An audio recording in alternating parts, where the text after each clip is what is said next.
le tourisme est un redoutable élément de dissuasion. Vous savez d'ailleurs votre initiative de la continuité territoriale dans l'autre sens. C'était une de nos propositions. Mais le billet reste encore trop cher, Monsieur le Président. Essayez de retrouver un équilibre entre les micro-régions. Concernant, je ne vais plus être long, Monsieur le Président, ne vous inquiétez pas. Concernant la révision du schéma d'aménagement régional, vous l'abordez dans le contexte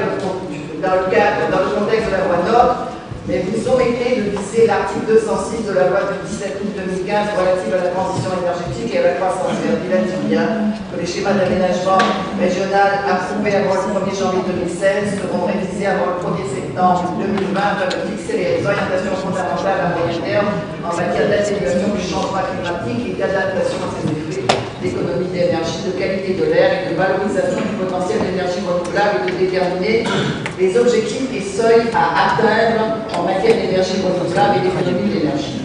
Le territoire est fragile, il nous revient d'en assurer la protection. Les responsables politiques ont le devoir, donc un véritable devoir vis-à-vis de nous. C'est un scandale, Monsieur le Président, quand on sait qu'à la Réunion, 60% des Réunionnais n'ont pas de potable. J'ai entendu M. Girardelli mettre dans ses cantines scolaires maintenant des filtres à eau.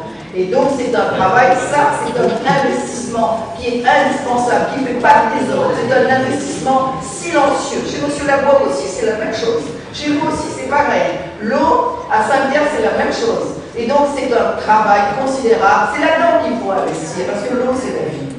À la lecture de ces orientations budgétaires, il est aisé de constater qu'elles ne sont pas à la hauteur des défis et des enjeux de la Réunion, alors que nous sommes à la croisée des chemins. 70 ans après la départementalisation, on nous propose une litanie d'inventions sans les moyens d'atteindre les objectifs à l'arrivée. On retrouve peu ou prou une juxtaposition de mesures sans cohérence, sans vision à long terme.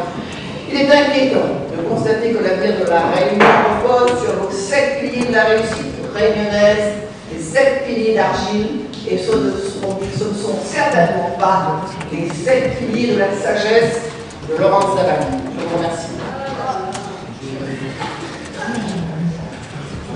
Donc, je voudrais d'abord revenir sur quelques mots qui ont été utilisés au sein de cette assemblée par vos collègues. Alors, vous avez cité 7 piliers, sans stratégie, sans vision. Écoutez, ce sont des mots qui vous appartiennent, des réflexions qui vous appartiennent. En tout cas, ce ne sont pas du tout l'expression qui a été validée lors du 13 décembre.